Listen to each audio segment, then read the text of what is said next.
Bonjour et bienvenue sur Repérage, la chaîne de géographie pour les collégiens et les lycéens, dans un nouvel épisode intitulé La Crimée, une péninsule annexée par la Russie. Il s'agit d'une présentation d'un article qui se situe sur mon blog Amnistie Générale. C'est un article publié en août 2020 que j'ai intitulé La Crimée est-elle russe? Pour pouvoir répondre à cette question, il n'est pas inintéressant de commencer par regarder une carte de la Russie.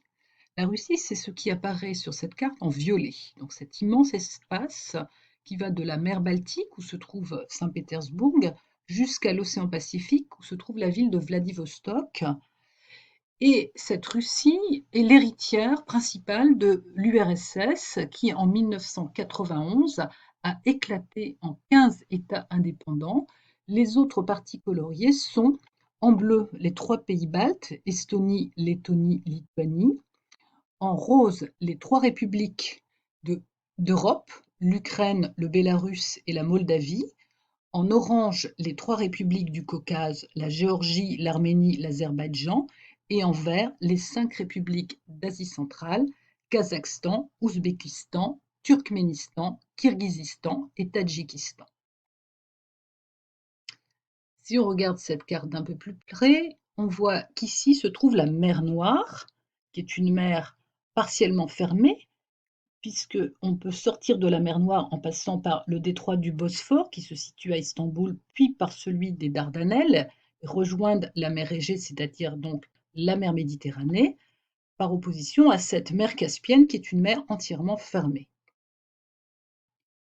Voici un agrandissement de la zone qui nous intéresse. Donc, nous retrouvons cette mer Noire, le détroit du Bosphore à Istanbul, le détroit des Dardanelles, et nous débouchons sur la mer Égée, et nous retrouvons la mer Caspienne, qui est cette mer fermée. Et c'est là que l'on découvre la Crimée, qui est cette petite péninsule de la mer Noire, et qui se trouve ici, donc a priori, en Ukraine. Si on regarde les choses d'un peu plus près, on voit ici, sur la mer Noire, 3 ports importants. Le grand port historique d'Odessa, en Ukraine, qui est plutôt un port de commerce, c'est les couleurs que j'ai choisi de mettre en bleu et qu'on retrouve au niveau du port d'Istanbul et au niveau du port d'Athènes, le port du Pirée. Mais on trouve en Crimée un port militaire important, qui est le port de Sébastopol. On trouve également un autre port militaire important qui s'appelle Novorossiysk, ici en Russie. Et ce qu'on voit, c'est que depuis 2009 existe un grand pont routier et ferroviaire qui relie la Russie à la péninsule de Crimée et qui marque en réalité le moment où symboliquement la Crimée est annexée par la Russie et donc détachée de l'Ukraine. Si on regarde les choses d'un peu plus près, on voit sur la mer Noire 3 ports importants. D'abord le port d'Odessa en Ukraine que j'ai mis en bleu, pour signifier qu'il s'agit d'un port de commerce à l'instar du port d'Istanbul ici ou du port d'Athènes, le port du Pirée.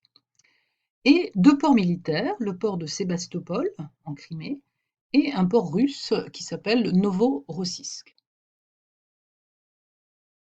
On voit ici la présence d'un pont routier ferroviaire tout récent, puisqu'il date de 2019, qui relie la péninsule de Crimée à la Russie.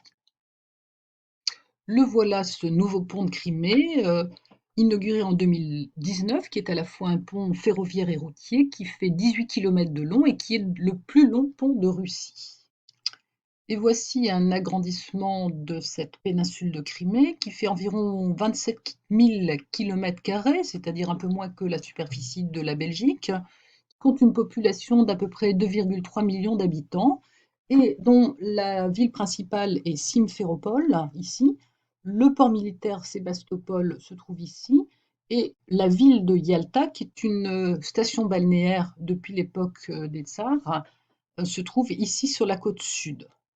Pour terminer, reprenons cette carte de la région pour montrer à quel point la Crimée se trouve dans une zone conflictuelle, puisque depuis la fin de l'URSS en 1991, des conflits se sont allumés dans cette région, à la fois en Tchétchénie, sur le pied nord du Caucase, entre l'Arménie et l'Azerbaïdjan dans le Caucase, entre l'Ukraine et la Russie dans l'est de l'Ukraine, mais aussi des conflits dans les pays voisins, en Syrie et en Irak. Et donc, le cas de la Crimée constitue à nouveau un point de tension. La Crimée a été officiellement annexée par la Russie de Vladimir Poutine en 2014 en violation du droit international. Précisions sur la question, vous en retrouverez sur mon blog Amnesty Générale, notamment sur la place de la flotte de la mer Noire dans les différents conflits que la Russie a connus depuis le 19e siècle. Je vous donne rendez-vous à bientôt pour une nouvelle vidéo sur Repérage, la chaîne de géographie pour les collégiens et les lycéens.